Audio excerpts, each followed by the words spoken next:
André Manoukian est avec Jérôme Anthony auparavant. Allons-y. On était en train de regarder Rémi Bricard chanter C'est la vie en couleur.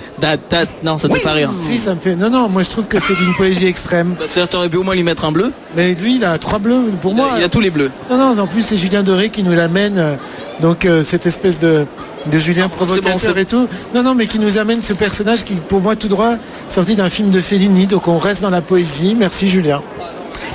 Alors, je voudrais que tu me parles un petit peu du résultat de ce soir, le départ de Cédric pour commencer, et puis savoir ce que tu penses de cette finale qui secrètement pouvait être la tienne, celle que tu aurais choisie. Ouais, c'est la finale que je voyais. En même temps, c'est bon, voilà, c'est toujours triste le départ de Cédric, mais je lui rappelle que la 3e place est une place qui est assez cool aussi. Et puis je trouve qu'il a fait un beau parcours. Et puis moi je le remercie d'avoir amené son glamour dans le rock. Il a réintroduit un petit peu genre de Brian Ferry à la française. On était content quand on l'a rencontré parce qu'on s'est dit avec tous ces chanteurs branchouilles et tout ça, là on a un espèce de Pierce Brosnan qui nous chante du Jeff Buckley. Et je trouvais que le mélange était assez réussi quoi. Il faisait pas premier de la classe, il faisait pas du tout Ken, il amenait quelque chose de plus. Et le fait qu'il ait fini dans les 3, bah voilà, c'est une jolie victoire aussi. Jeff Buckley, Chris Isaac, U2 et tout à coup Survivor. Alors là, ah ouais, là bon, faute. Là, moyen. Ouais, moyen, mais bon, en même temps, c'était joli son combat à chaque fois, cette espèce de manière qu'il avait de se lutter avec des trucs assez improbables, quoi. Mais je trouvais qu'il s'en sortait bien. Oui, c'est ça, c'était de l'audace, c'était la difficulté, c'était étonné sur une chanson qui au premier abord pouvait. C'est ça, ouais, c'est à cause de tout. Moi, je dis que tout ça, c'est de la faute de Julien Doré, quoi. Depuis qu'il a chanté les bêtises. Écoute-moi bien, toi.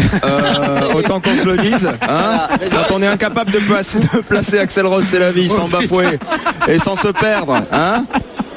Alors là c'est un truc très perso là, c'est Private Joke là, c'est quoi? Oui, non, il m'avait donné à placer Axl Rose et en même temps j'avais un deuxième challenge de Libé de placer Rose c'est la vie. Donc j'avais 2 challenges à la fois, celui de Libé, celui de Julien Doré.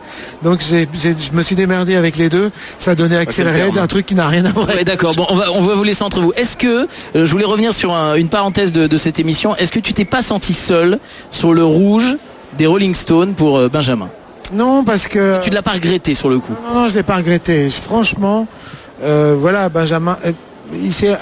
Attends, la chanson, voilà, qu'est-ce qu'il a amené de neuf, lui? Pas grand-chose. Même Manœuvre, on a dit, la première partie était un peu karaoké.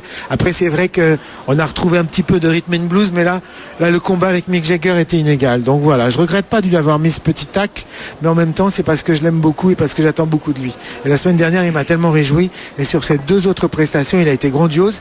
Et ce soir, le duo qu'il a fait avec Cédric, les 2 Lascar qui nous font les feuilles mortes, c'était juste une pure régalade. Et quand j'y pense rétrospectivement, il y a 6 ans, jamais j'aurais pensé qu'un jour, en demi-finale, on aurait 2 beaux mecs, 2 jeunes mecs qui nous chantent une chanson de jazz à tomber par terre. André, est-ce que tu penses pas que cette année tu vas un petit peu trop loin?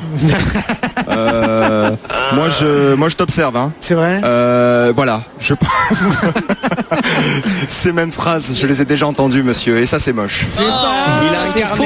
Non, là je m'inscris en faux. Non, je prends ta défense. C'était des nouvelles, on a vérifié ensemble, on les a écrites ensemble. Non, Julien, non, c'est vrai, le côté jazz cette année, moi je suis super content, quoi. On l'a eu cette année plus que d'habitude, parce que c'est vrai que Benjamin est comme ça. Alors toi, t'étais ailleurs, toi t'étais au-dessus des genres, t'étais transgenre, tu transcendais. Alors toi, par contre,